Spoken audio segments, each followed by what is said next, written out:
Good morning. बैठ जाइए।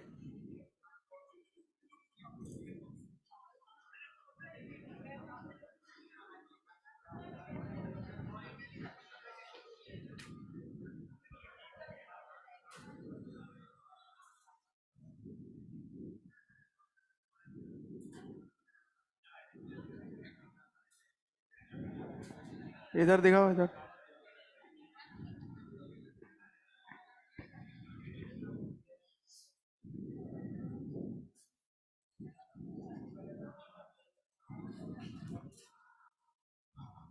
तो हमने थ्रेशोल्ड फ्रीक्वेंसी की बात की थी। अब एक थ्रेशोल्ड वेवलेंथ भी होता है।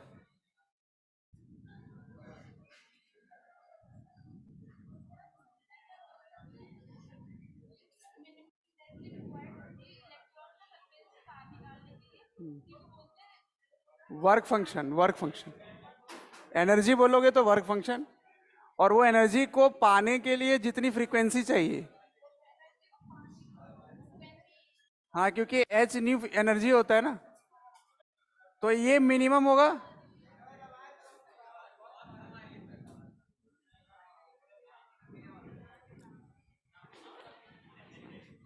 एनर्जी को पाने के लिए फ्रीक्वेंसी चाहिए ना, तो वो एनर्जी पाने के लिए कितनी फ्रीक्वेंसी होनी चाहिए वेव फोटोन की, वो कहलाता है थ्रेशोल्ड फ्रीक्वेंसी।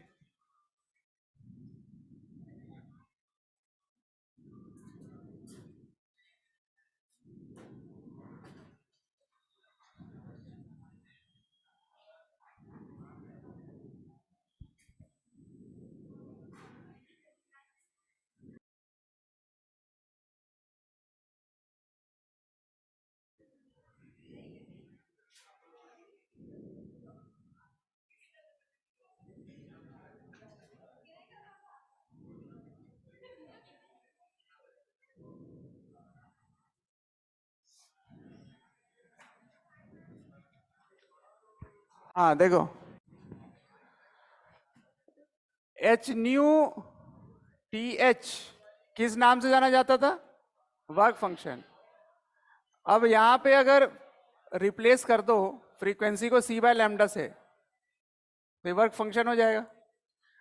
तो यहां से लैम्डा टी एच को कैसे डिफाइन करेंगे? ये होगा एच सी बाई फाइव। अब इसको हम डेफिनेशन वाइज कैसे बोलेंगे? अगर wavelength of light less than threshold wavelength होगा तो बताओ फोटोइलेक्ट्रिक इफेक्ट होगा या नहीं?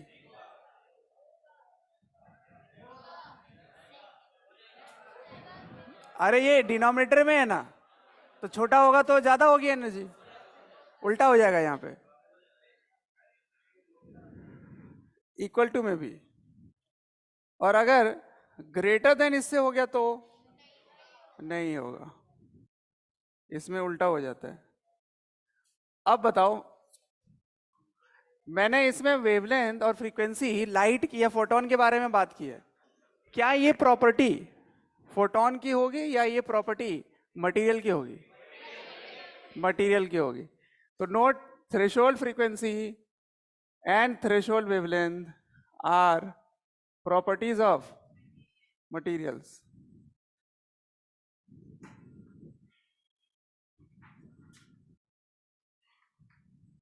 ठीक है?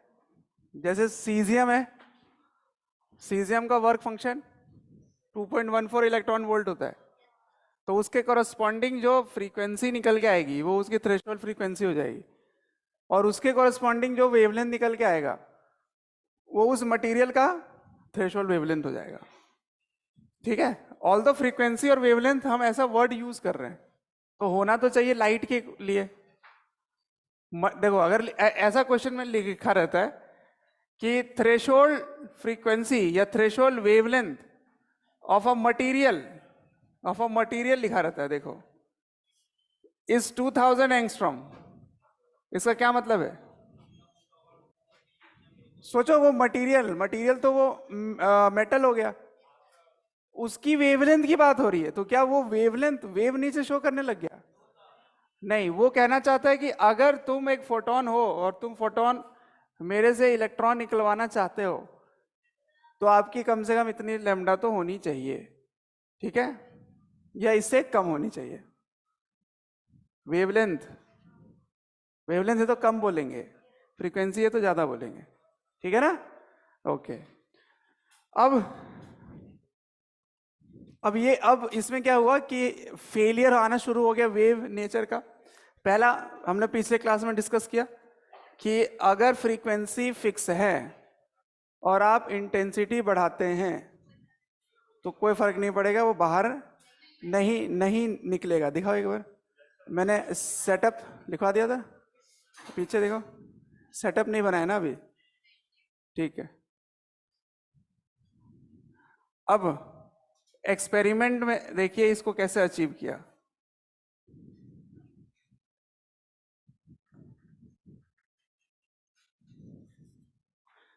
लैब में इसको कैसे करते हैं, एक ट्यूब होता है, यहां पर ओपनिंग डाल देते हैं क्वार्ट्ज की, QUARTZ, क्वार्ट्ज की ओपनिंग होती है। ये क्या करता है, और बाकी सब ग्लास क्या रहता है। तो बाकी जो मटेरियल है ना, ये जो ट्यूब है, ये ओपेक होते हैं अल्ट्रावायलेट के लिए और ये ट्रांसपेरेंट होता है अल्ट्रावायलेट के लिए। तो अगर मान लो कोई मैं लाइट लाना चाह रहा हूं, इंसिडेंट करना चाह रहा हूं, तो इधर इधर से ना जाए, अंदर ना आए, इधर से अंदर ना आए, इसको ऐसा सेटअप बना के रखते हैं कि यहां पर मटेरियल रहता है, ताकि जितने फोटॉन्स जो आ रहे हैं वो सीधा सीधा कहां जाके गिरे, मटेरियल पे जाके गिरे।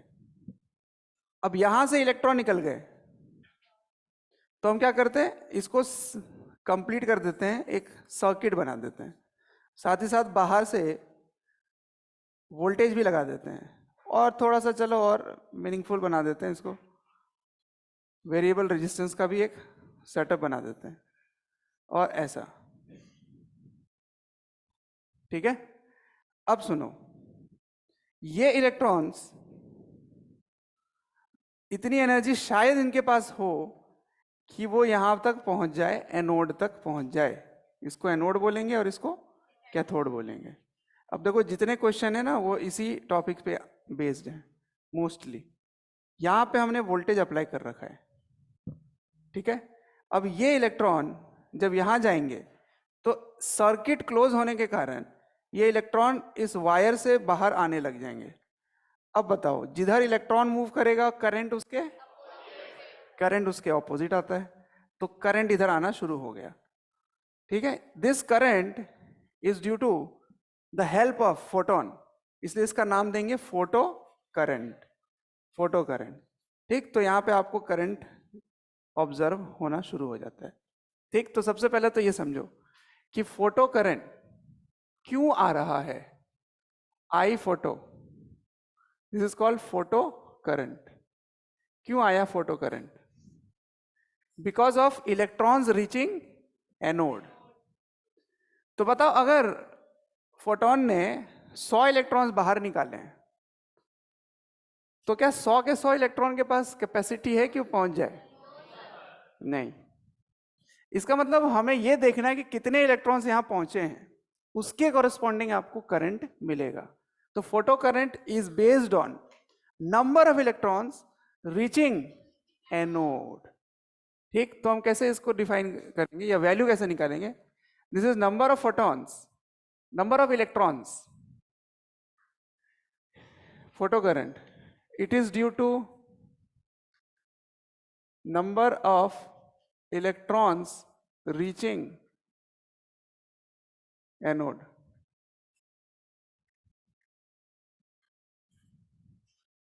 अब बताओ, अगर n इलेक्ट्रॉन्स पर सेकेंड पहुंचे तो एक इलेक्ट्रॉन में कितना चार्ज है, E है, तो कितने चार्ज पहुंचे, Ne पर सेकेंड। तो चार्ज का मूवमेंट पर सेकेंड क्या बनता है, करंट बनता है, ठीक है। तो N/T को क्या लिखेंगे, number of electrons reaching anode पर सेकेंड।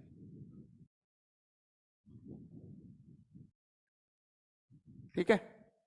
अब कभी कभी एफिशिएंसी की वर्ड यूज हो जाती है, तो एफिशिएंसी ये बताता है कि कितने फोटॉन्स तुमने इंसिडेंट कराए और कितने इलेक्ट्रॉन्स यहां पहुंचे, उसका रेशियो।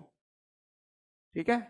तो एफिशिएंसी इज डिफाइंड एज दो एफिशिएंसी, एक तो एफिशिएंसी ऑफ दिस सेटअप है और एक एफिशिएंसी ऑफ दिस मटेरियल है। इसकी एफिशिएंसी क्या वैल्यू निकाल के देगा कि कितने फोटॉन तुमने इंसिडेंट किए हैं और वो कितने इलेक्ट्रॉन्स को बाहर निकाल पाया, उसकी एफिशिएंसी अलग है और इसकी एफिशिएंसी अलग है।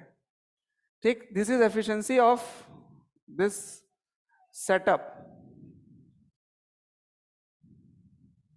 तो हम लिखेंगे number of electrons reaching anode out of number of electrons ejected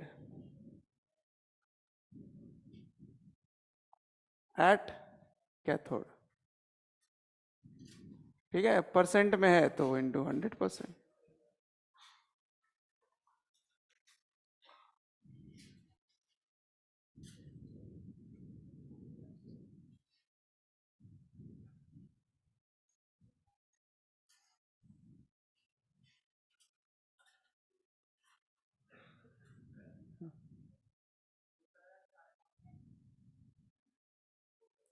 किसने लगाया? बैटरी ने लगाया। बैटरी जो है ये वेरिएबल वोल्टेज का है, तो ये फोर्स लगा रहा है, लेकिन हर इलेक्ट्रॉन्स की अलग अलग इनिशियल काइनेटिक एनर्जी है ना। काइनेटिक एनर्जी के बारे में बताया था क्या? नहीं बताया ना? हाँ ठीक है, अभी मैं बात करता हूं, आपको समझ में आ जाएगा।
देखो, आइंस्टीन ने इक्वेशन दिया कि फोटॉन की जो एनर्जी तुम इंसिडेंट कर रहे हो,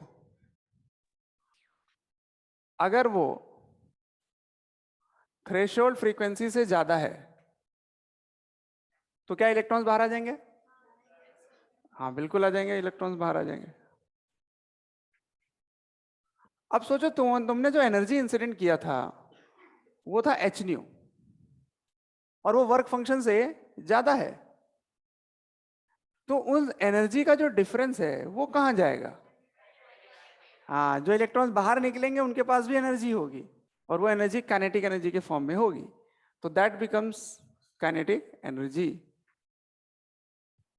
अब सुनो, इस कंडीशन में हमने क्या क्या कंसीडर किया है कि फोटोन ने एनर्जी दिया, इलेक्ट्रॉन को मिला और वो लेके दौड़ गया। क्या ऐसा हो सकता है कि जितनी एनर्जी ये दे रहा है उसको, वो किसी और इलेक्ट्रॉन के साथ कोलाइड हो जाए तो थोड़ी एनर्जी कम हो जाएगी। उसके पीछे जो है उसको 2-3 इलेक्ट्रॉन्स के साथ कोलाइड करना, उसके पीछे जो है वो कम से कम 4-5 से और होगा कोलाइड। तो क्या जितने भीड़ में पीछे रहेगा उतनी ज्यादा से ज्यादा लॉस होगी काइनेटिक एनर्जी। इसका मतलब ये जो मैं लिख रहा हूं this is the maximum possible kinetic energy. सोचो ये उसको मिलेगा जो सबसे ऊपर में होगा और उसके आसपास और कोई कोलिजन या एनर्जी लॉस होने की कंडीशन नहीं है।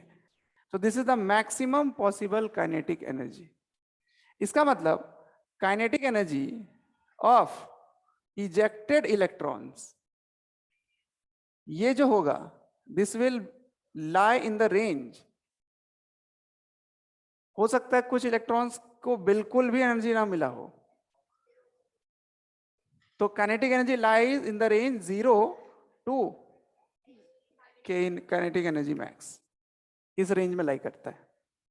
जितने इलेक्ट्रॉन्स बाहर निकलते हैं वो इस रेंज में लाई करेंगे, तो मैक्सिमम काइनेटिक एनर्जी ये होगी।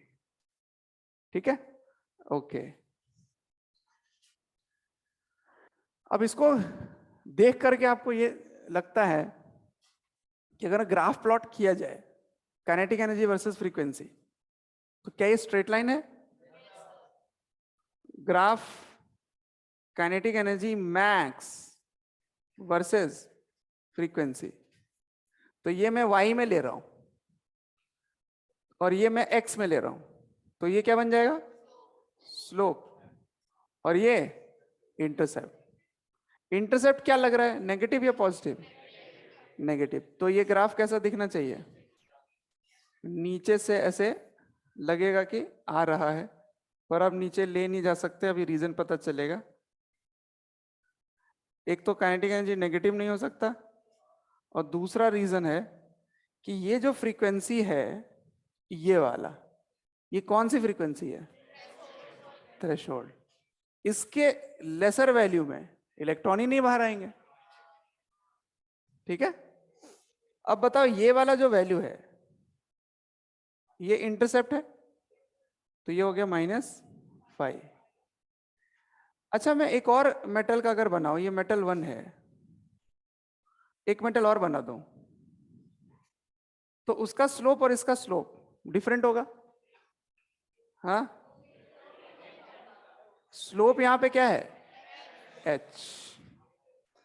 तो इसका थीटा और इसका थीटा सेम होगा, और टेन थीटा की वैल्यू क्या होगी? h। लेकिन क्या डिफरेंट है दोनों के? फ्रीक्वेंसी भी डिफरेंट है और वर्क फंक्शन भी डिफरेंट है। अब जरा देख के बताओ किसकी वर्क फंक्शन ज्यादा है। यहां ये बुद्धि मत लगाना कि -8 और -3 में -3 बड़ा है, ये बुद्धि नहीं लगाना आपको। ये माइनस सिर्फ इसके इंटरसेप्ट को नेगेटिव बनाया गया है इसीलिए है, पर I am interested in this value. क्या मैं केवल मॉड की बात कर रहा हूं? तो अगर ये -2 है और ये -7 है, तो -7 वाला जो वैल्यू होगा उसको हम बड़ा मानेंगे, क्योंकि मैं माइनस से कंपेयर ही नहीं कर रहा, मैं किससे कंपेयर कर रहा हूं? मॉड से। तो φ2 इज ग्रेटर देन φ1 इस क्वेश्चन में। ठीक है, तो ये ग्राफ बहुत इंपॉर्टेंट है, बहुत सारे ग्राफ मिलेंगे आपको। अब इसको थोड़ा और मॉडिफाई करते हैं।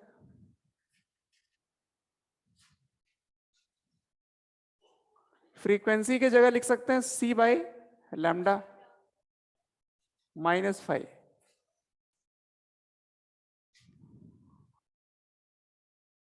अब अगर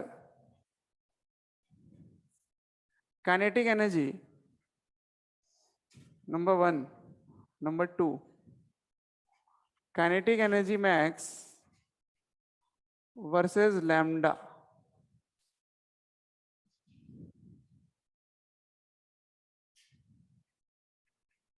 क्या लगता है कैसा बनना चाहिए?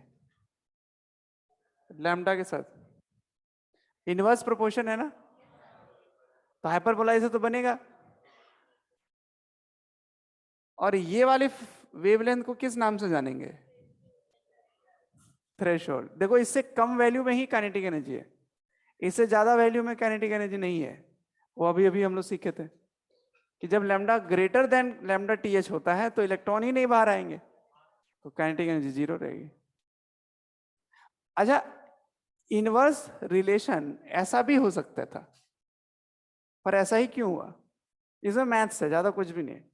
अगर तुम इसको डिफरेंशिएट करो तो इसका स्लोप मिल जाएगा तुम्हें, और उसके बाद एक बार और डिफरेंशिएट करो तो आपको कॉन्केविटी या कन्वेक्सिविटी में पता चल जाएगा डबल डेरिवेटिव नेगेटिव है या पॉजिटिव, उससे डिसाइड होता है। ठीक है, आप कर्व ट्रेसिंग नहीं सीखे अभी तक? एओडी चल रहा है, increasing decreasing function, tangent normal है, तो उससे पता चल जाता है किसी भी कर्व की कॉन्केविटी कहाँ चेंज हो रही है, कनकेव ऊपर है कि नीचे है, डबल डेरिवेटिव से पता चल जाता है।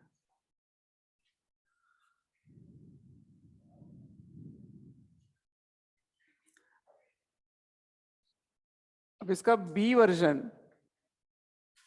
काइनेटिक एनर्जी वर्सेस 1/λ अगर प्लॉट करें, 1/λ प्लॉट करें,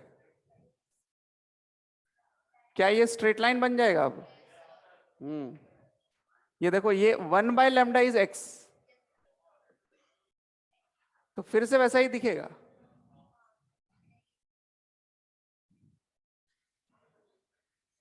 लेकिन इस बार इंटरसेप्ट किस नाम से जाना जाएगा? अभी भी ये फाई से ही जाना जाएगा, लेकिन स्लोप किस नाम से जाना जाएगा? tan theta now becomes hc। ये मेटल 1, ये मेटल 2, और इसको बोलेंगे 1/λ TH1, 1/λ TH2। ठीक है, जेई में क्वेश्चन आए हुए हैं कि what is the ratio of slope of two metals. दो मेटल का ग्राफ बना दिया गया था और पूछा गया था what is the ratio of the slope. Slope तो कांस्टेंट ही रहेगा, कोई भी मटेरियल हो, मटेरियल पे डिपेंड ही नहीं कर रहा, 1 होगा रेशियो।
देखो के मैक्स की जगह अगर हम स्पीड के रिलेशन निकालना चाहे, जल्दी करो तुम लोग, फोटो खींच लो नहीं तो। अरे इसको यहीं से दिखाना था ना, इसलिए इस जगह में हम लिख सकते हैं ½ mv², और ये स्पीड किस नाम से जाना जाएगा? Maximum speed. तो अगर मैं मैक्सिमम स्पीड निकालूं यहां से, तो वी मैक्स वर्सेस फ्रीक्वेंसी, ये मुझे ग्राफ प्लॉट करना है। तो क्या आ जाएगा देखो, तो 2/m, 2/m ब्रैकेट में h nu -5 is equal to v max का स्क्वायर। ये देखो, अब मुझे ग्राफ प्लॉट करना है। क्या ये y square is equal to something x का ग्राफ बनेगा? तो वो कैसा दिखता है वाई स्क्वायर? पैराबोला। किधर खुलेगा? एक्स एक्सिस की तरफ खुलेगा कि वाई एक्सिस की तरफ ऊपर? अपवर्ड या राइट या लेफ्ट? हाँ, राइट खुलेगा। ऐसा होगा, ठीक है। और इसको क्या बोलेंगे? कौन सी फ्रीक्वेंसी? Threshold frequency. ठीक है, स्पीड अगर पूछे तो ऐसे डील करना है।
ये स्पीड है, ठीक है। कल को तुम खुद से लिख करके मेरे से डाउट पूछने आओगे, सर ये मैंने क्या लिखा था। ये स्पीड है और ये फ्रीक्वेंसी है।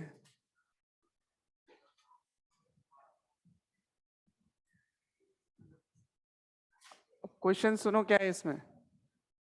Find the maximum speed of electron ejected. अच्छा, पहले तो ये बताओ, इससे इलेक्ट्रॉन निकल पाएगा या नहीं?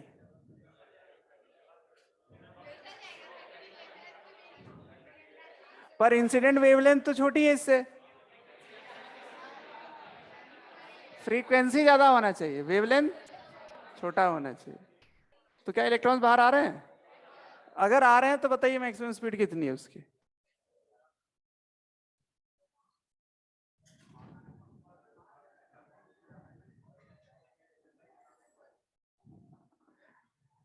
क्या लिखेंगे? K max is h c by lambda minus work function. और जो वर्क फंक्शन होता है वो किसके कॉरेस्पॉन्डिंग डिफाइन होता है? थ्रेशोल्ड से। या थ्रेशोल्ड किससे कॉरेस्पॉन्डिंग डिफाइन था? वर्क फंक्शन के। तो इसके जगह क्या लिख सकते हैं? H c by lambda t h. अब ये एंगस्ट्रॉम एंगस्ट्रॉम है तो इसको क्या ले सकते हैं? 12,400 बाई 2,000 माइनस 12,400 बाई 5,000। यहां से 2 जीरो गए, इसके भी 2 जीरो गए। ये कितना होगा? 5 से करेंगे तो 2.48 आएगा शायद। 2.48 आएगा जहां तक मुझे लग रहा है, देख लेना एक बार। और ये कटेगा तो 6.2 इलेक्ट्रॉन वोल्ट।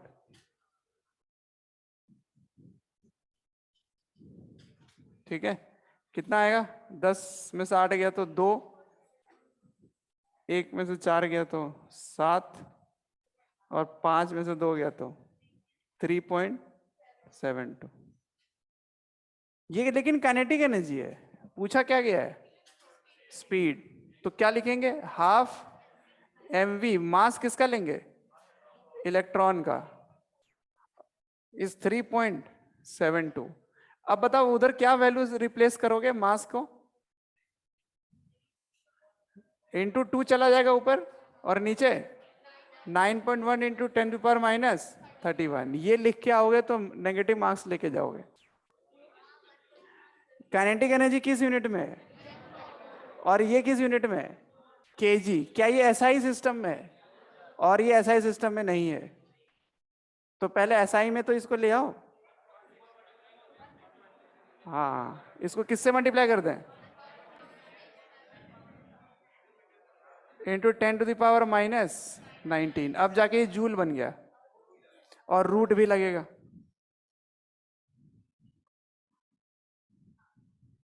ठीक है, ऐसे ही आपके प्रैक्टिस के लिए इसको सॉल्व नहीं करना।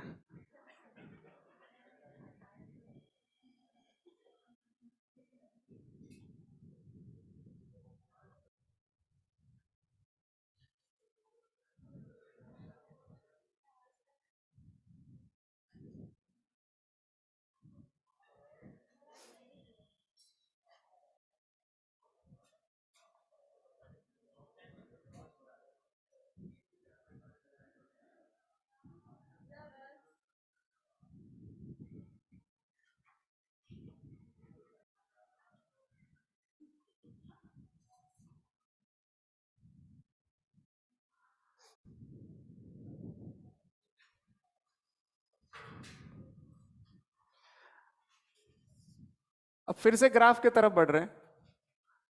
इस बार जो ग्राफ है वो है photo current versus anode voltage V। I versus V graph है।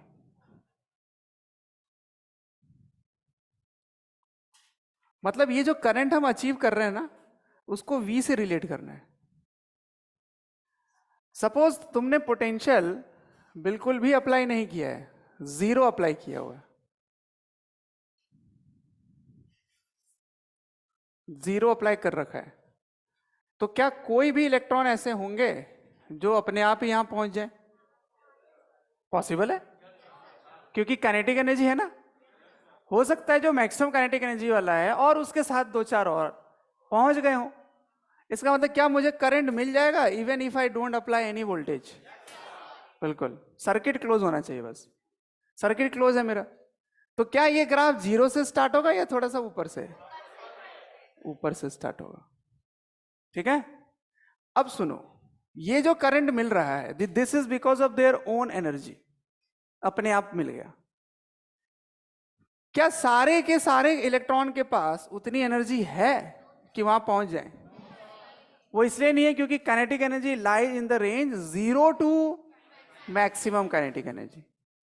लेकिन यहां इलेक्ट्रॉन्स निकल के जरूर यहां खड़े हैं, बस ये इंतजार में है कि कोई आए और मुझे ले जाए। अब उसको ले जाने के लिए दिलवाले दुल्हनिया ले जाएंगे, उसके लिए बाहर से ये मूड बना के आया हुआ कि कोई मुझे सपोर्ट कर दे बस। भैया इंटरेस्ट और चाहत तो बहुत है, बस पैसे नहीं है। अब ये पैसे किससे ले रहा है? बैटरी से। बैटरी उसको उसको बैटरी एनर्जी दे रहा है, रिसोर्सेज दे रहा है कि ये ले, मेरी कार ले जा, मेरी सूट ले जा। ठीक, उसके बाद उसने बाद में अपनी क्रेडिट कार्ड भी दे दिया कि जाओ और इलेक्ट्रॉन को ले आओ और सिमरन जी ले अपनी जिंदगी। तो अब धीरे धीरे धीरे धीरे इसको रिसोर्सेज मिलता जा रहा है। तो क्या इलेक्ट्रॉन्स जिसके पास एनर्जी कम है, क्या उसको उतनी एनर्जी मिल जा रही है कि वो यहां पहुंच जा रहा है? तो आपको करंट में भी ग्रोथ मिलने लगेगा, तो करंट राइज करने लग जाता है। लेकिन इन सब की भी कुछ सीमा होती है कि इतने इलेक्ट्रॉन्स जो निकले उसकी भी सीमा है। ऐसा नहीं है कि पूरे रात दिन कभी भी 24 घंटे तो हो ही गए, अब तुम 48 घंटे भी घुमाए जा रहे हो, घूमते जा रहे हो। अरे भाई, शॉपकीपर भी अपना दुकान बंद करेगा, गाड़ी का पेट्रोल भी खत्म होगा, उसके पैसे भी खत्म हो जाएंगे। इसका मतलब क्या, इसकी अपनी एक लिमिटेशन है कि इतने ही इलेक्ट्रॉन्स बाहर आए थे, तो उतने इलेक्ट्रॉन्स को तो तुम पहुंचा पाओगे। समझना ध्यान से, जितने इलेक्ट्रॉन्स निकल के बाहर आए हैं by the help of photons, उतने ही इलेक्ट्रॉन्स को तुम पहुंचा पाओगे। खुद से ये बैटरी मेटल से इलेक्ट्रॉन्स नहीं निकाल सकता। मतलब जब तक इलेक्ट्रॉन्स खुद से बाहर ना आए, ये बैटरी का रोल कुछ भी नहीं है। समझ रहे हो पॉइंट? इलेक्ट्रॉन्स को बाहर निकालने का काम किसका है? फोटॉन्स का है। तो फोटॉन्स पहले मदद तो करे, पहले घर वाले अलाउ तो करे। अब जैसे फोटॉन्स ने इलेक्ट्रॉन निकाल दिया, उसके बाद तुम्हें बाहर का रिसोर्सेज हेल्प करेगा, उसके बाद वो वहां से यहां तक ले आएगा। तो बताओ, क्या इलेक्ट्रॉन्स जो निकल के आए हैं उसकी काउंट फिक्स है? तो इलेक्ट्रॉन से निकाल करके जो तुम करंट लाए, क्या उसकी भी वैल्यू एक समय में फिक्स हो जाएगी? इस करंट को बोलते हैं सैचुरेशन करंट। तो बताओ, सैचुरेशन करंट कौन से करंट के कारण आया? पहले बताओ, इसमें करंट आ ही क्यों रहा है? Because of electrons reaching anode है। तो बताओ, जब सारे के सारे इलेक्ट्रॉन्स पहुंच जाएंगे तो क्या करंट जो मिलेगा उसको सैचुरेशन करंट बोलेंगे? तो एक डेफिनेशन यहां से तुरंत लिख लेते हैं कि सैचुरेशन करंट क्या होता है। सैचुरेशन करंट होगा नंबर ऑफ इलेक्ट्रॉन्स इंटू ई। इसमें एन का मतलब क्या है? यहां एन का मतलब क्या है? नंबर ऑफ एमिटेड इलेक्ट्रॉन्स या इजेक्टेड इलेक्ट्रॉन्स। और फोटो करंट में एन क्या था? Number of electron reaching anode. तो जितने इलेक्ट्रॉन्स तुमने एमिट करवाए वो सब के सब पहुंच जाएंगे, तब जो करंट मिलेगा वो कौन सा करंट होगा? Saturation current. तो saturation current depends on number of emitted electrons, ठीक है? And photo current depends on number of electrons reaching anode. तो बताओ, क्या फोटो करंट सैचुरेशन करंट का सबसेट है? सबसेट हुआ ना? ये सबसे बड़ा सेट है, उसका सबसेट है वो। एनीवेज, ये आई बात समझ में? ये मैक्सिमम वैल्यू है, ठीक है। अब सुनो, ग्राफ में थोड़ी और वेरिएशन करते हैं। अब याद है यूपी पुलिस, जब यूपी सरकार बनी थी पहली बार, तो उसमें एक यूपी गवर्नमेंट ने एक स्कीम निकाला था जिसको बोलते थे anti Romeo. Anti Romeo squad. उसका काम यह था कि जैसे ही फरवरी का महीना आया वो पुलिस एक भी इलेक्ट्रॉन को बाहर निकल के घूमने से रोकेगी। अब यहां आ गए एंटी रोमियो। अब जो पुलिस है वो घूमने बाहर ऐसा वैसा से रोक रही है, मतलब जो इलेक्ट्रॉन जा रहे थे उसको रोक रही है। कुछ इलेक्ट्रॉन ऐसे थे वो अपने मन से, इनके पास इतनी रिसोर्सेस थी कि वो घूम फिर के आ जाते, क्या उसको भी नहीं जाने देगी पुलिस? तो मैं चाहता हूं कि इलेक्ट्रॉन्स एक भी ना पहुंचे, तो क्या मुझे इसकी पोलैरिटी रिवर्स कर देनी है? अब बताओ, अगर आप रिवर्स करोगे तो हायर पे कौन सा पोटेंशियल हो जाएगा? ये होगा प्लस और ये हो जाएगा माइनस। अब बताओ, इलेक्ट्रॉन्स को क्या ये प्लस वाला टर्मिनल खींचेगा और ये माइनस वाला क्या उल्टा पुश करेगा? क्या जो इलेक्ट्रॉन्स पहुंच रहे थे उसको भी रोकने लग जाएगा ये? तो करंट जो तुम्हें मिल रहा था, क्या उसकी वैल्यू गिरने लग जाएगी? तो यहां से वैल्यू कम होने लग जाएगी, ठीक है? अब ये कम होते होते होते होते कम होते होते मैं चाहता हूं कि थोड़ा सा भी करंट ना मिले, तो क्या यहां करंट जीरो हो गया?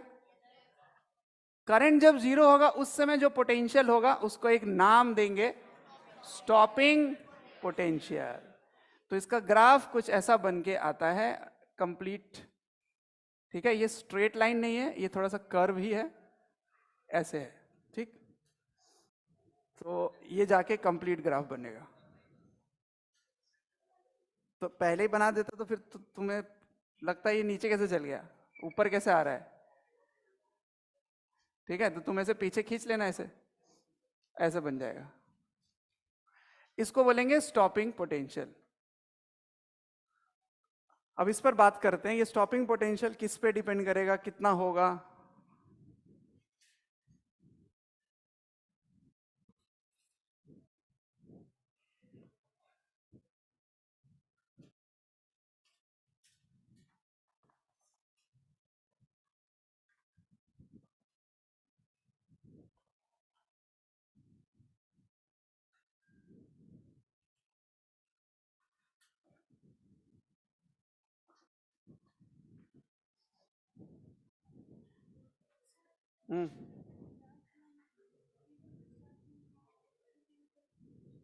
इसका कारण बताया था ना, अगर यहां से स्टार्ट हो रहा है इसका मतलब करंट की नॉन जीरो वैल्यू है, करंट कुछ है, मैंने वोल्टेज लगाया ही नहीं पर फिर भी करंट मिल रहा है, पॉसिबल है? कैसे?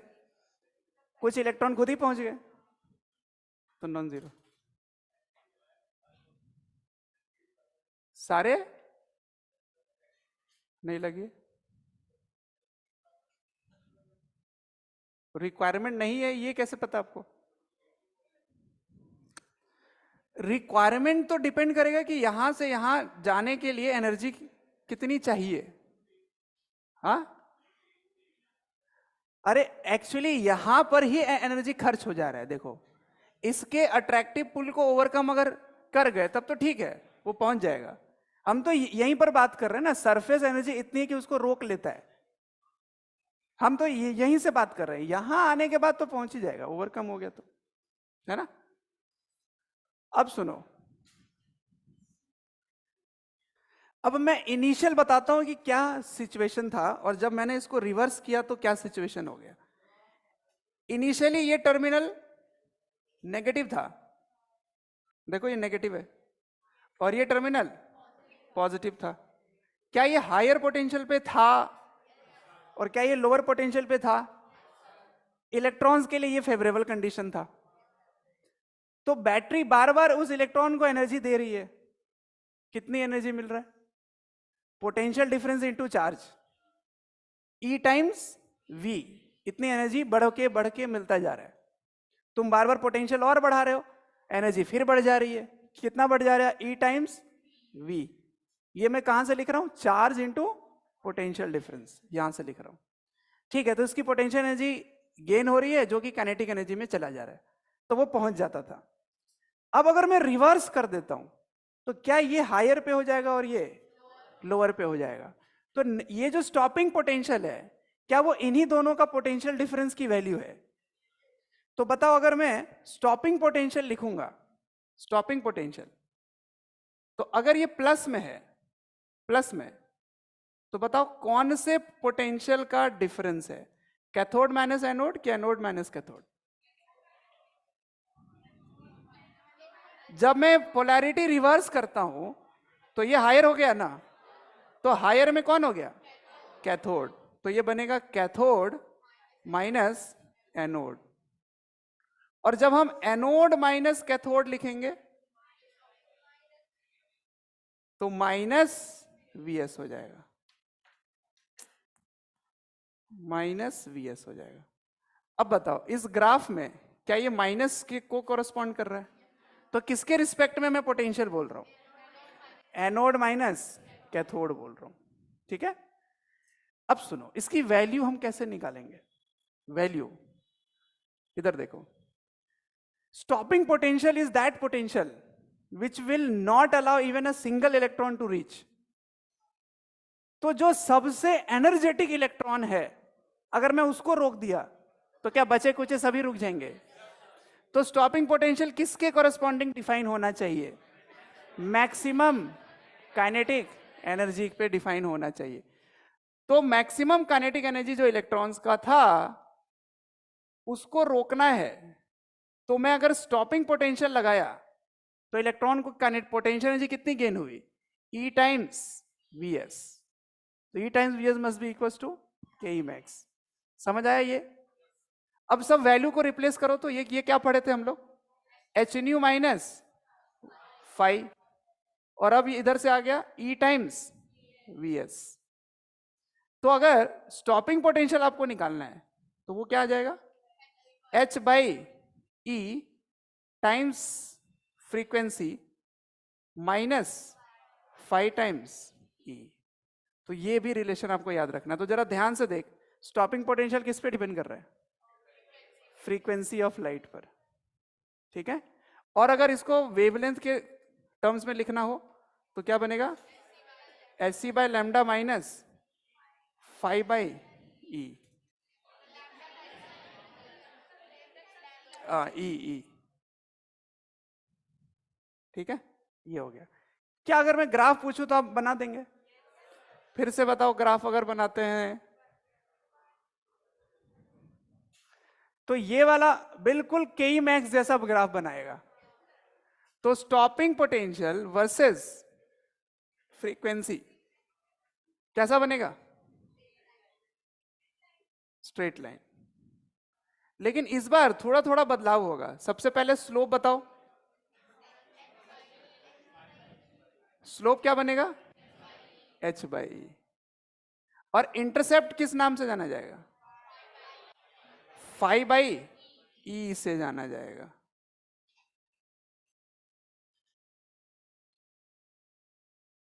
ठीक है। 1/λ के ग्राफ भी ऐसे ही बनेंगे। तो ये होगा थ्रेशोल्ड फ्रीक्वेंसी 1, थ्रेशोल्ड फ्रीक्वेंसी 2, और 1/λ का भी ऐसे ही बनेगा।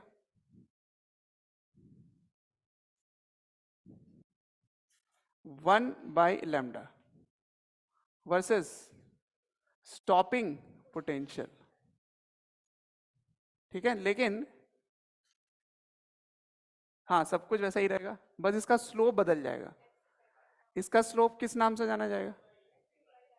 hc/, नहीं, e। hc/λ तो एनर्जी हो गया, hc/e है ये। और यहाँ पे अभी भी phi/e होगा, और यहाँ भी phi/e होगा। यही ग्राफ आया था जेई एडवांस में, 1/λ वर्सेस ग्राफ था। ये आया था 2000 कुछ समथिंग में था वो। तो ये बनेगा 1/λ/TH 1, 1/λ/TH 2।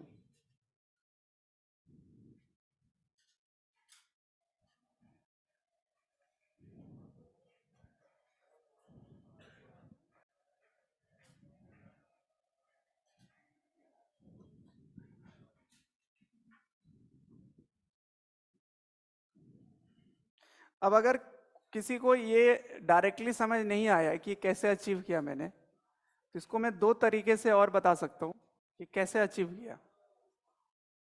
पहला तरीका ये है कि जो काइनेटिक एनर्जी इलेक्ट्रॉन्स की है वो जो लूज करेगा, क्योंकि तुम रोक रहे हो ना, तो काइनेटिक एनर्जी लॉस होगी, तो वो कहां जाएगा? Gain in potential energy. तो पोटेंशियल एनर्जी गेन बार बार कितना कर रहा है एक इलेक्ट्रॉन? Q टाइम्स V, और V होगा V डेल्टा V, मतलब पोटेंशियल डिफरेंस। तो ये जो पोटेंशियल एनर्जी का गेन हुआ है वो काइनेटिक एनर्जी के लॉस के बराबर होगा। एक तरीका जो कि मुझे लगता नहीं है कि समझ आया मैं क्या बोल रहा हूं।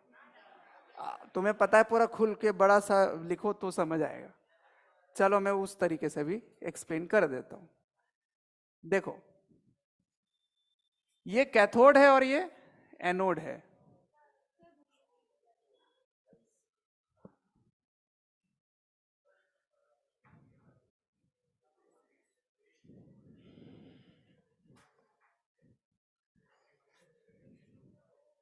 अब सुनो, इसको डिफाइन करते हैं, आ जाओ।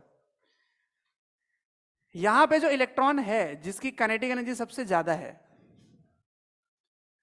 उसी इलेक्ट्रॉन को मैं देख रहा हूं अभी, और ये इलेक्ट्रॉन यहां से चलते चलते चलते चलते चलते चलते यहां जाए, लेकिन वहां पहुंच ना पाए, उसको हम वापस खींच लाएं, तो क्या जीरो करंट मिलेगा? ये वाला करंट जीरो तब होगा जो मैक्सिमम एनर्जी वाले इलेक्ट्रॉन है उनको रोकते रोकते रोकते रोकते मैं एकदम जस्ट यहां पे रोक दूं और वो जा ही ना पाए, बहुत करीब से उसको लौटा के वापस ले आए। अब सुनिए, ये पॉइंट हो गए आपके इनिशियल, और ये हो गई आपकी पोजीशन फाइनल। अब बताओ, क्या यहां पे इलेक्ट्रिक फील्ड है? जब तुम पोटेंशियल डिफरेंस क्रिएट करते हो तो इलेक्ट्रिक फील्ड आ जाता है। तो बताओ, ये चार्ज का मूवमेंट क्या कंजर्वेटिव फील्ड में ही हो रहा है? और जब कंजर्वेटिव फील्ड में मूवमेंट होता है तो क्या मैकेनिकल एनर्जी कंजर्व रहता है? तो मैं मैकेनिकल एनर्जी कंजर्व करने वाला हूं यहां पर। ठीक, अब बताओ, यहां पे initial U initial plus K initial equals to U final plus K final. Initial कहां पर है? कैथोड पर। तो potential energy at cathode of electron लिखना है आपको। तो तुम क्या लिखोगे? Potential of cathode into charge on electron and that is negative. तो हमें लिखना चाहिए माइनस ई, क्योंकि पोटेंशियल एनर्जी स्केलर है। अगर नेगेटिव चार्ज है तो नेगेटिव लिखना पड़ेगा, पॉजिटिव है तो पॉजिटिव लिखना पड़ेगा। काइनेटिक एनर्जी कितना है अभी इसके पास? मैक्सिमम। यहां पे तो इलेक्ट्रॉन निकला है ना, और हम मैक्सिमम को ही देख रहे हैं, क्योंकि उसके नीचे तो सभी रुक जाएंगे। बताओ फाइनली जब पहुंचा तो पोटेंशियल एनर्जी कितना हो गया वहां पे? E times anode. Kinetic energy final, इसको जस्ट रोकना है वहां पे। अब मुझे निकालना क्या था? इसको ले जाइए इधर, तो इधर ले जाने पे यहां क्या बचा? के मैक्स, ये माइनस उधर जाके प्लस हो गया। और अगर मैं कॉमन ले लूं तो क्या बनेगा? V cathode minus V anode. अब बताओ यहां लिखा हुआ है, देखो क्या है वो? Vs। तो E times Vs is equal to K E max. हो गया प्रूफ।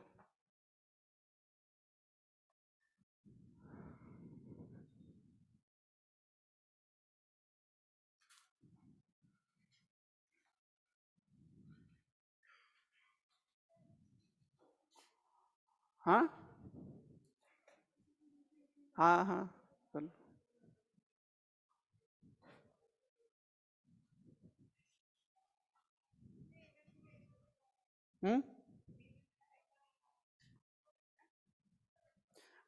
पोटेंशियल एनर्जी होता है ना चार्ज इनटू पोटेंशियल डिफरेंस, और चार्ज किस में देख रहे हो आप? इलेक्ट्रॉन में, तो नेगेटिव होता है।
तो यहां से अगर कभी तुमसे ये पूछे कि स्टॉपिंग पोटेंशियल बताओ कितना है, तो या तो इस तरह से दिया जाएगा, तो वैल्यू डाल देना, Vs आ जाएगा।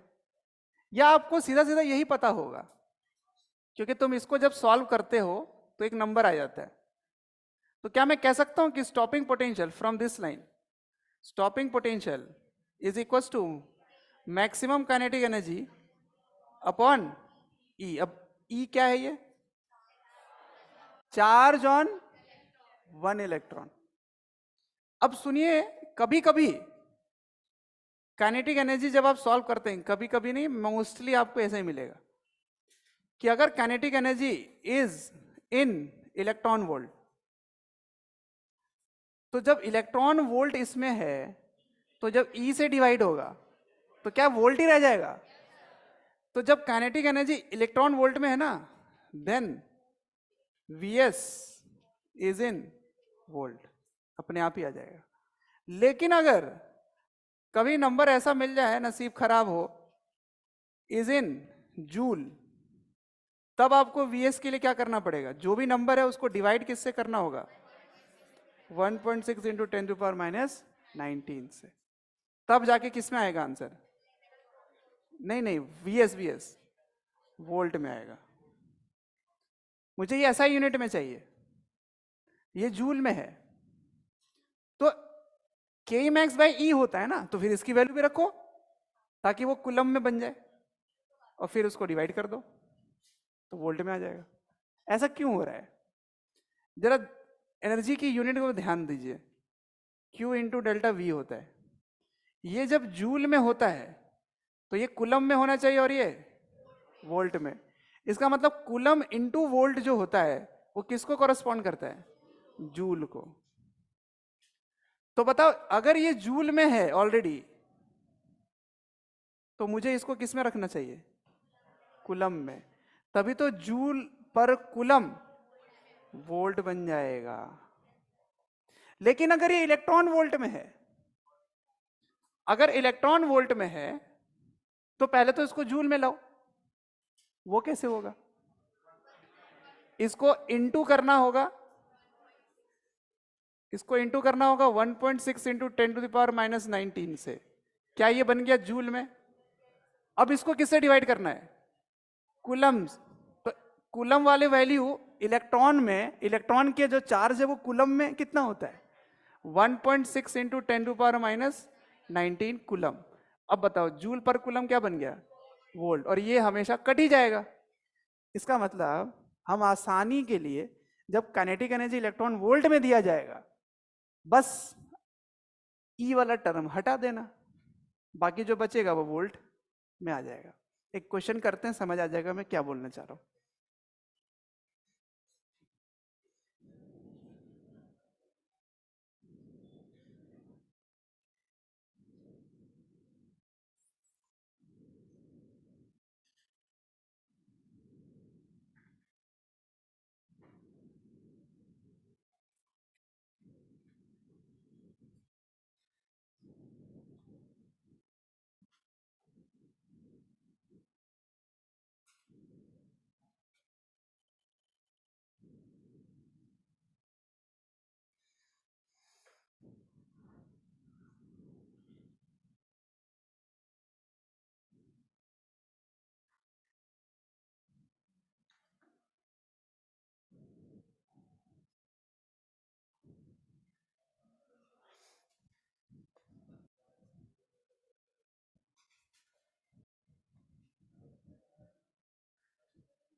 देखो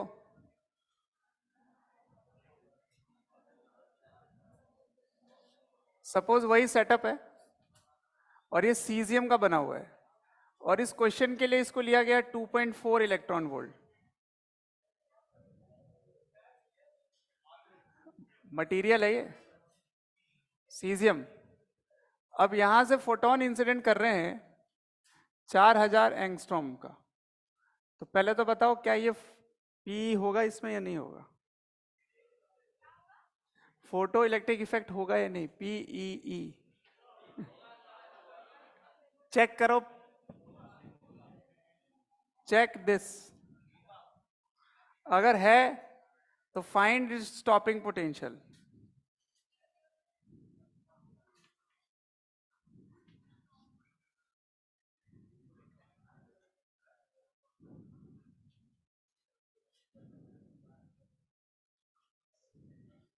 कैसे करते हैं?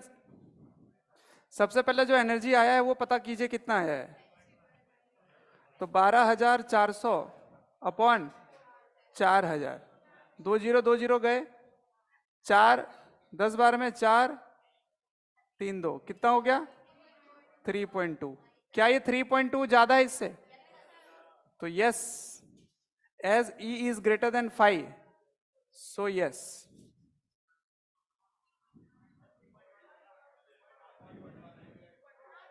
अच्छा हाँ, 3.1। अब बताओ इसमें स्टॉपिंग पोटेंशियल कैसे निकालेंगे? तो पहले तुम काइनेटिक एनर्जी निकालो मैक्सिमम। वो कितना होगा? Energy incident minus work function. 3.1 minus 2.4, 3.1 minus 2.4 कितना हुआ? 0.7 इलेक्ट्रॉन वोल्ट। अब बताओ क्या सिखाया मैंने आपको? तो अगर इलेक्ट्रॉन वोल्ट में होता है तो सीधा ई उड़ा दो, तो वीएस कितना आ गया? 0.7 वोल्ट, ये समझा रहा था।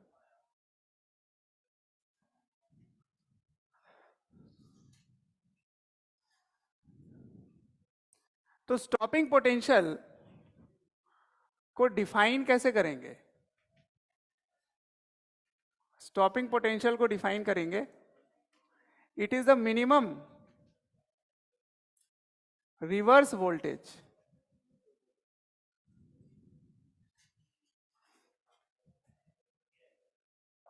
that is applied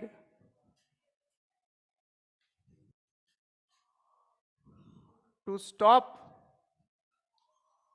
all electrons from reaching anode.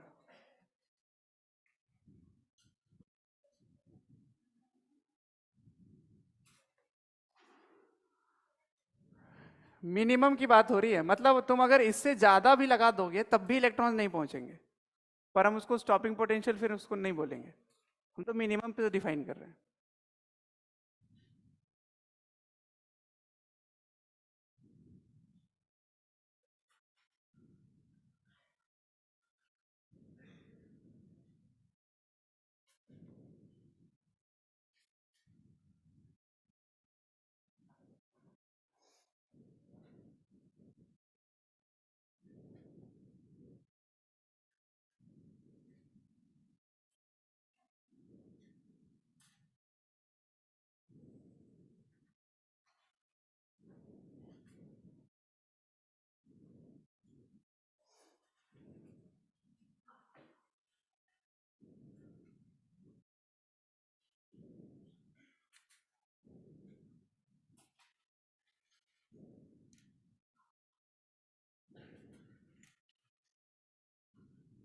अब दो क्वेश्चन पुट फॉरवर्ड करता हूं आपके सामने कि अगर इंटेंसिटी बढ़ाते हैं, इफ इंटेंसिटी इज इंक्रीज्ड,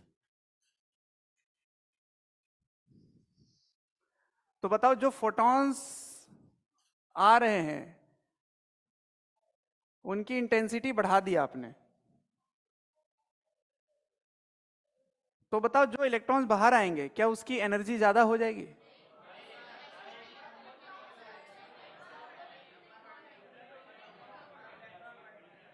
अगर आप इंटेंसिटी बढ़ाते हैं तो क्या बढ़ जाता है? क्या हर फोटॉन की एनर्जी बढ़ जाती है? नंबर ऑफ फोटॉन्स बढ़ जाते हैं, क्योंकि इंटेंसिटी का फॉर्मूला जो है उसमें NH न्यू आता है।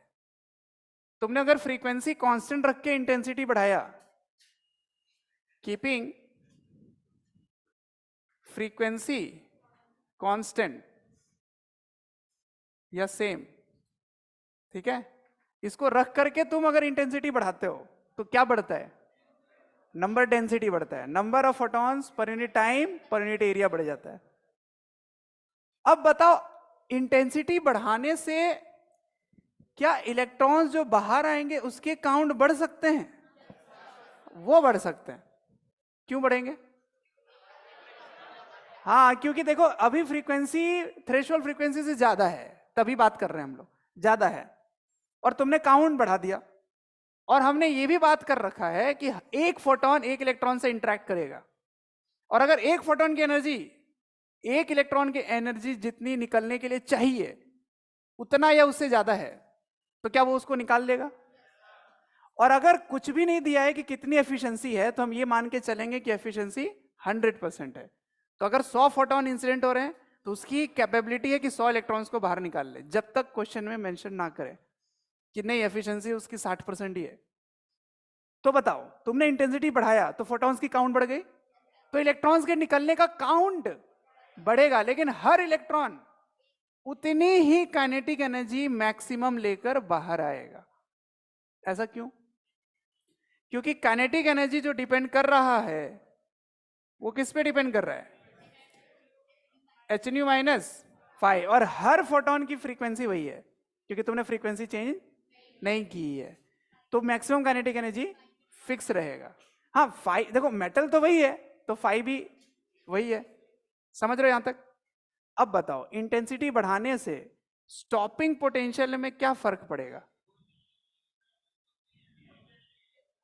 क्या स्टॉपिंग पोटेंशियल के मैक्स पे डिपेंड करता है? तो स्टॉपिंग पोटेंशियल के मैक्स पे डिपेंड करता है और के मैक्स फ्रीक्वेंसी पे डिपेंड करता है। तो क्या स्टॉपिंग पोटेंशियल भी फ्रीक्वेंसी पे डिपेंड करने लग गया? फ्रीक्वेंसी में चेंज आया क्या? तो स्टॉपिंग पोटेंशियल में चेंज आएगा? नहीं आएगा। तो सबसे पहले इस पॉइंट को समझ लेते हैं कि अगर इंटेंसिटी हम चेंज करते हैं तो स्टॉपिंग पोटेंशियल में कोई चेंज नहीं आता। स्टॉपिंग पोटेंशियल किस पे डिपेंड करेगा? Only on frequency of light. ठीक, तो ये फॉर्मूला भी अपने डिराइव कर रखा है उधर, ये आया था। ठीक, तो लिख लो चलो पहला पॉइंट। अच्छा रुको, एक और डिस्कशन कर लेते हैं ताकि एक साथ लिख लेंगे। अब सुनो, अगर तुम्हारे इंटेंसिटी बढ़ाने से फोटॉन्स बढ़ गए और फोटॉन बढ़ने से इलेक्ट्रॉन निकलने के काउंट बढ़ गए, तो बताओ क्या सैचुरेशन करंट में चेंज आएगा? सैचुरेशन करंट तो इस पर डिपेंड कर रहा था कि सारे इलेक्ट्रॉन्स पहुंच जाए। क्या अब इलेक्ट्रॉन्स का काउंट बढ़ गया है? तो क्या सैचुरेशन करंट भी बढ़ जाएगा? यस। तो ये दोनों पॉइंट को लिख लेते हैं। लिखो कि इफ, लिखो लिखो, stopping potential, stopping potential and maximum kinetic energy, stopping potential and maximum kinetic energy both depends on frequency of light, both depends on frequency of light and not on intensity of light.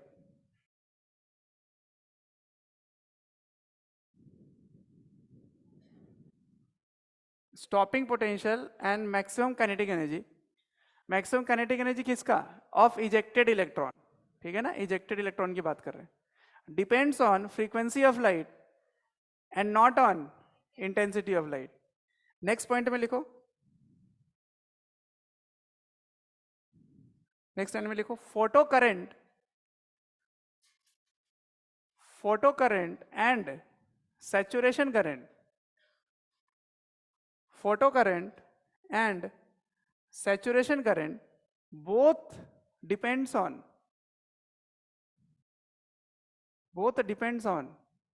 intensity of light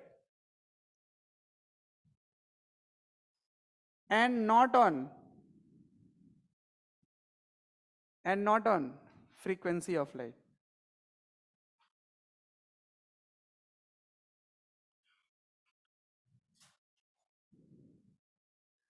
तो अगर intensity change कर रहे हैं, electrons अब ज्यादा बाहर आ रहे हैं, तो पहुंचने की भी तो काउंट बढ़ सकता है ना। जो पहुंचने वाला था पहले, जितनी काइनेटिक एनर्जी थी यहां तक पहुंचने लायक, पहुंच गई। अब ऐसे ऐसे 4 लोग हैं जिसकी उतनी ही काइनेटिक एनर्जी है, तो 4 इलेक्ट्रॉन नहीं पहुंचेंगे। तो फोटो करंट बढ़ गया कि नहीं? सभी फोटो करंट की जो काइनेटिक एनर्जी है वो सेम होगी, तो मैक्सिमम भी तो सेम होगी। अब मैक्सिमम वाले के काउंट भी तो बढ़ गए, तो फोटो करंट तो बढ़ेगा। इंटेंसिटी चेंज कर रहे हैं बट फ्रीक्वेंसी सेम है। अब मैं फिर से वही ग्राफ वापस बनाता हूं, फोटो करंट वर्सेस वोल्टेज। बताओ अगर तुम इंटेंसिटी चेंज की हो तो क्या चेंज हो रहा है? फोटो करंट चेंज हो रहा है और सैचुरेशन करंट भी चेंज हो रहा है, लेकिन स्टॉपिंग पोटेंशियल वही रहेगी। तो अगर मैं स्टॉपिंग पोटेंशियल यहां अचीव किया था, तो ऐसे सैचुरेशन करंट अचीव हो रहा होगा, और दूसरे वाले का saturation current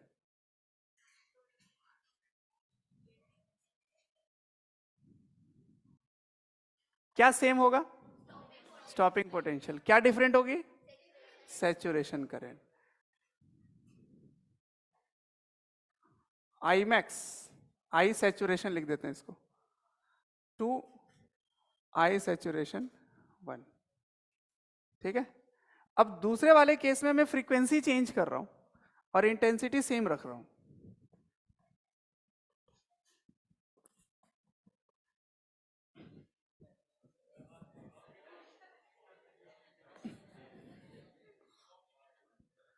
number 2, frequency changed but intensity same।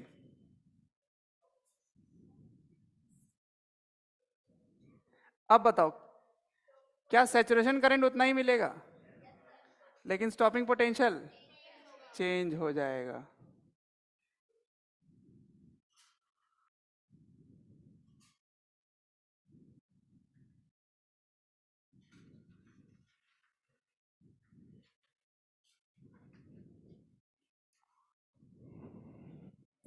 अब इन दोनों ग्राफ को देख के बताओ कि इंटेंसिटी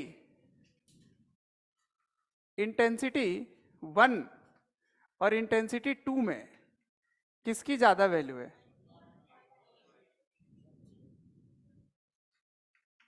सैचुरेशन करंट किसका ज्यादा है? 1 का, तो इंटेंसिटी भी 1 की ज्यादा होगी। But frequency 1 is equal to frequency 2। इधर देखो, किसकी स्टॉपिंग पोटेंशियल ज्यादा? 1 का ज्यादा, तो क्या फ्रीक्वेंसी भी ज्यादा होगी उसकी?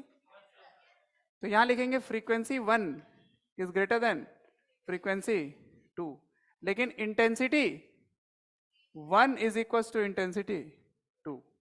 अब तुम ये मत बोलना सर यहां तो लिखा ही है सेम, वो तो हेडिंग में लिखा है, पर ग्राफ बना के दे दिया जाए तो उससे कैसे समझोगे, वो समझा रहा हूं। तो सैचुरेशन करंट सेम है, इसीलिए इंटेंसिटी सेम है। क्यों? तो इतने डिस्कशन में तो हाँ में हाँ मिलाए, यहां आते ही बदल गया। सैचुरेशन करंट इस पे डिपेंड करेगा कि कितने इलेक्ट्रॉन्स बाहर आए, और बाहर आने की जो टेंडेंसी है या जो वैल्यू है वो डिपेंड करेगा कि कितने फोटॉन्स इंसिडेंट हुए। क्या फोटॉन इंसिडेंट का काउंट बदला? इंटेंसिटी बदलने से क्या फोटॉन का काउंट बदला? इंटेंसिटी तो सेम है ना, तो फोटॉन जितने इंसिडेंट हुए वो सेम हो गए, तो इलेक्ट्रॉन जितने निकलेंगे वो सेम हो गए, पर सभी इलेक्ट्रॉन जो निकल के बाहर आए उसकी काइनेटिक एनर्जी डिफरेंट हो गई। अब सुनो, ये जो दो डिस्कशन अपन किए हैं, यहां पे वेव थ्योरी का एक और फेलियर सामने आ जाता है। हमने इसके पहले एक वेव थ्योरी का फेलियर देखा था, इंटेंसिटी बढ़ाने से इलेक्ट्रॉन्स बाहर नहीं आए, ये था फेलियर। दूसरा फेलियर देखिए यहां पे क्या है, कि जो स्टॉपिंग पोटेंशियल है ये इंटेंसिटी पे क्यों नहीं डिपेंड कर रहा है, जबकि वेव थ्योरी कह रहा है कि डिपेंड करना चाहिए था। देखिए कैसे, कि अगर आप इंटेंसिटी बढ़ाते हैं तो ज्यादा एनर्जी आप दे रहे हैं per unit area per unit time, तो इलेक्ट्रॉन्स को ज्यादा एनर्जी मिलना चाहिए। ठीक है, तो अब जब वो बाहर आएगा तो उसकी एनर्जी भी ज्यादा होनी चाहिए थी, तो फिर तो उसको रोकने में और ज्यादा मेहनत लगना चाहिए था। इसका मतलब स्टॉपिंग पोटेंशियल इंटेंसिटी पे डिपेंड करना चाहिए था अकॉर्डिंग टू वेव थ्योरी। लेकिन फोटॉन थ्योरी क्या कहती है कि भाई साहब इंटेंसिटी का तो फॉर्मूला ही बदल दिया हमने, पूरा दुनिया ही बदल दिया, जज्बात भी बदल दिए, सब कुछ बदल दिए। ये ऐसे डिपेंड कर रहा है इंटेंसिटी। अगर तुम फ्रीक्वेंसी सेम रख के इंटेंसिटी बढ़ाते हो तो according to photon theory number of photons ही केवल बढ़ते हैं, पर energy of each photon same ही रहेंगे। अब सुनो, जब तुम इंटेंसिटी बढ़ाए तो इंटरैक्शंस विद इलेक्ट्रॉन्स वो बढ़ गए, लेकिन हर फोटॉन उतनी ही एनर्जी लेकर इंटरैक्ट कर रहा है। तो जब एक फोटॉन एक इलेक्ट्रॉन से इंटरैक्ट कर सकता है तो उसको एनर्जी देकर जब बाहर निकालेगा, तो क्या हर इलेक्ट्रॉन की एनर्जी उतनी ही रहेगी जितना इंटेंसिटी चेंज करने के पहले था। तो जब हर इलेक्ट्रॉन उतनी एनर्जी से निकल रहा है जितना पहले निकल रहा था, तो रोकने में भी तो स्टॉपिंग पोटेंशियल उतना ही लगेगा जितना पहले लग रहा था। इसका मतलब इंटेंसिटी पे स्टॉपिंग पोटेंशियल डिपेंड नहीं करेगा। तो हम तो मैक्सिमम काइनेटिक एनर्जी पे बात करते हैं ना। अब कोलिजन होगा तो मैक्सिमम से फिर और कम होगा, पर हम तो डिफाइन कर रहे हैं उस पे जो सबसे आगे इलेक्ट्रॉन है उसको तो आज भी कोलिजन नहीं होगा और कल भी नहीं हुआ था, क्योंकि उसके पीछे 10 रहे या 1000 रहे, वो तो पीछे वालों को ठोकर लगेगी ना। आगे जो सबसे है उसको तो आज भी नहीं लगेगा कोलिजन। समझ रहे हो क्या बोल रहा हूं मैं? जब नंबर ऑफ इलेक्ट्रॉन्स बढ़ जाएंगे तो कोलिजन पीछे वालों का बढ़ जाएगा, पर जो मैक्सिमम काइनेटिक एनर्जी निकलने वाला है वो आज भी उसी वैल्यू से निकलेगा। इसका मतलब रोकने के लिए आज भी मुझे उतना ही पोटेंशियल लगाना पड़ेगा। आई बात समझ में? तो दिस वाज अनदर फेलियर। अगर फेलियर पूछा जाए कि क्या क्या हो रहा है, तो एक फेलियर ये भी है कि stopping potential is independent of intensity, but according to wave theory it must depends on intensity. ठीक है, अब आगे बात करेंगे। घट जाएगा? हाँ, इंटेंसिटी सेम है, फ्रीक्वेंसी बढ़ा रहे हैं। एन की वैल्यू क्यों? नहीं नहीं नहीं नहीं, इंटेंसिटी अगर सेम रख रहे हो तो काउंटिंग सेम रह रहा है। Intensity is directly proportional to the count. Intensity हम डिफाइन ही करते हैं to to to signify the counting value. Energy of एक फोटोन फ्रीक्वेंसी पे डिपेंड करेगा, पर इंटेंसिटी बताता है नंबर ऑफ फोटॉन्स। हाँ, तो अगर तुम इंटेंसिटी बढ़ा रहे हो तो क्या बढ़ा रहे हो? काउंट बढ़ा रहे हो। हाँ, फ्रीक्वेंसी अगर तुम चेंज करते हो तो हर क्वांटा का, पहले क्वांटा इतना छोटा था, अब क्वांटा इतना बड़ा हो गया। आइस क्यूब जो तुम फ्रीज किए थे, पहले इतना छोटा फ्रीज कर रहे थे, अब तुम बड़े में फ्रीज कर रहे हो। तो एक पैकेट की एनर्जी बढ़ाते हो फ्रीक्वेंसी चेंज करने से, और इंटेंसिटी बढ़ाने से नंबर ऑफ पैकेट्स बढ़ते हैं, पर हर पैकेट में एनर्जी उतनी रहेगी। ठीक है ना? तो दो अलग बातें हैं। चलो ठीक है फिर। हाँ बोलो।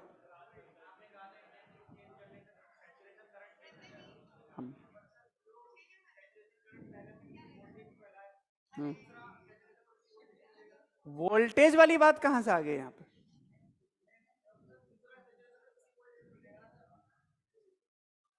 वोल्टेज, तो यहाँ पे वोल्टेज का कहाँ डाउट हो रहा है? हाँ तो लो ना, मेरे ग्राफ में भी तो सेम ही मिल रहा है, ये देखो, वोल्टेज तो वही मिल रहा है।